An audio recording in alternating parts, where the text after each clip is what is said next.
Hi, this is Kat Rourke with the Cape Cod Institute, and I'm here with Dr. Paul Foxman, who's teaching his course, The Anxiety Epidemic in Kids and Teens. Welcome, Paul. My pleasure to be here. How are you? I am so fine. This is a great place to be. Wonderful. Well, I thought we would start with just a question about how you first found out about the Institute. Well, believe it or not, I actually taught here about 30 years ago. Gil Levin, who started this thing, invited me. And then about 3 or 4 years ago, he recontacted me and said, "You've been on my radar for a while now." And he actually said, "I might need a sub.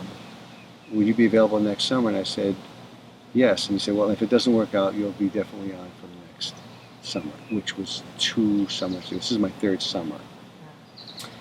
And I was so touched when after that first time I taught here 3 years ago, he said, "You are on the schedule for the rest of your life." I said, "Oh my God, thank you."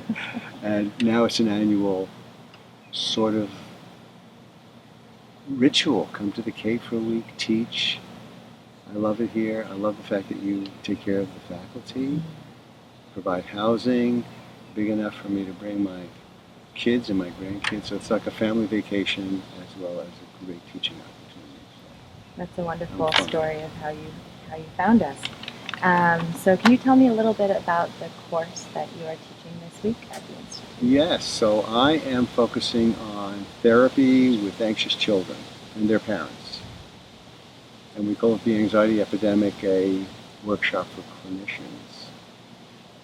I'm taking a nature walk through the DSM-5 anxiety disorders. Each stop is an anxiety condition that I describe and then talk about what we think are the most helpful and effective strategies for helping anxious kids with things like separation anxiety, worry, social anxiety, phobias, and trauma. That's the basic idea, and I provide a framework for understanding anxiety. It becomes like a treatment language and a framework for therapy. It's called the 3 ingredients framework for understanding anxiety. Who gets it, when it happens, how it happens, and it also tells us what we can do to be helpful.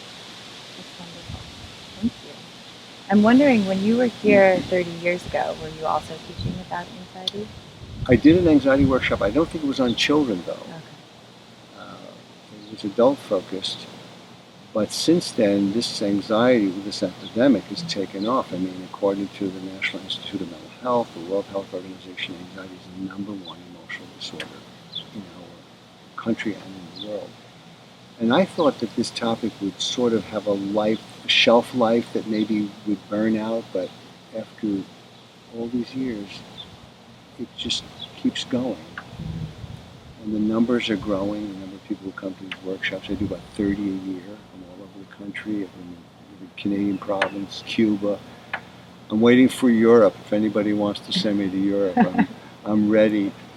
So I'm just going to keep doing it because there's a need, an interest, and it's gratifying for me to be able to share what I've learned. Wonderful. I'm wondering if you had, through this week, any moments that really stood out to you as important in the trajectory of your teaching. There were several points at which audience members shared their personal stories that resonated with the topics we were dealing with. For example, I talked about how we might recommend martial arts for victims of trauma, people who feel vulnerable. And this woman, who's a social worker, she said, "I'm so glad you're promoting this because I had panic disorder and I studied Tai Chi and it really helped me be able to handle," she used the word courage, it gave me courage. I thought that was a touching moment. And that's happening frequently, people just sharing. For example, today, we were talking about social anxiety, and I made the distinction between a new idea about introversion and extroversion. That introverts are like rechargeable batteries. They have to get away from people. It's about how we recover from being with people rather than how comfortable we are with people. And extroverts are like solar panels, and they collect it, and introverts are like rechargeable batteries. They have to get away from people. And this woman says, "You just described my marriage." I'm an extrovert. I love to go shopping. My husband, he hates going shopping because we interact with other people, and I take forever because I like talking to people. He just wants to avoid people, and she said it's been a 50-year project. And so we talked about temperaments and how you have to negotiate that in a relationship. So that was interesting. It just happened today. So it's when I feel like the audience is really resonating, connecting personally, or presenting cases that connect with the topics that we're dealing with. That to me means people are getting something out of it personally. Not only the tools, but the language for themselves and for who they're working with.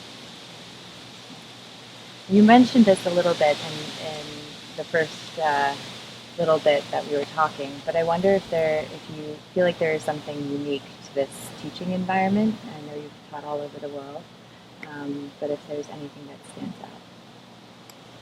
The setting is relaxed, and it also there's enough time to really go deep with the subject. If you do a one-day workshop and you've got 6 hours and you've got to pack it all in, that's different from essentially 16 or 17 hours. That really is unique. Enough time to reflect and absorb and go deep. The environment is relaxing. It's sort of like a continuing education vacation. It is, and it's for most people it's an opportunity to get away from their work settings, get take a tax deduction on a vacation because it's completely legitimate. It's a workshop, a 5-day workshop. That's unique, and of course, it's the Cape Cod is in itself a unique environment. I love it here, and we've been blessed with incredible weather this week. Wonderful weather this week. So I heard you brought it. Well, I lucked out. One of the unique things about the Cape, as you know, is the rails to trails bike paths. Mm-hmm. Level, smooth. You can go on forever. I've done 50 miles already. That's impressive. In the past 3 days. And it's almost all shaded. So it doesn't matter when it's hot out, you're shaded. That's any beautiful. Time of day, right? It's lovely. I saw seals yesterday at the ocean. That was exciting. And it's just a great natural environment. I love it. I am also interested to hear what you feel you are most excited about in your specific part of the field right now. Well, I'm really enjoying the teaching. I have a lot of. There was a. Do you ever hear of the Ed Sullivan Show? It was a variety show. Mm-hmm. And a guy comes on and he would set up a bunch of sticks and he put a plate on each stick and he starts spinning it. And you have to keep all the plates going. That's a little bit like what my life is like. I've got a practice in Burlington. I've got 10 therapists that I supervise at the center. And I have the speaking business. And then I'm also writing. I just want to keep going. I don't ever want to retire. Please don't. I've said today that psychologists have a set of ethical principles, and one of them is that we have a duty to our clients to take care of ourselves. If you take care of yourself, manage your stress, you can keep going, relatively symptom-free. And you'd be lucky if you had professional work that didn't feel like work, that was more like a calling or a mission, and that's what I feel I'm doing. I'm doing my calling.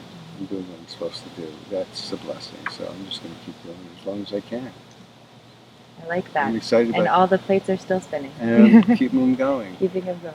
So I'm just excited about the interest in the topic, and I like to travel.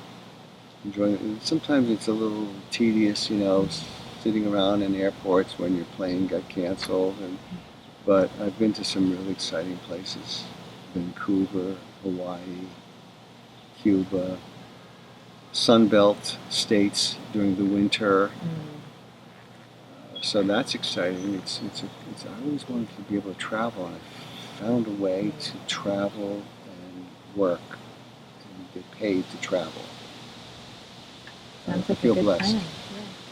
Well, thank you so much for being here with us. My pleasure. Thank you. Thank you.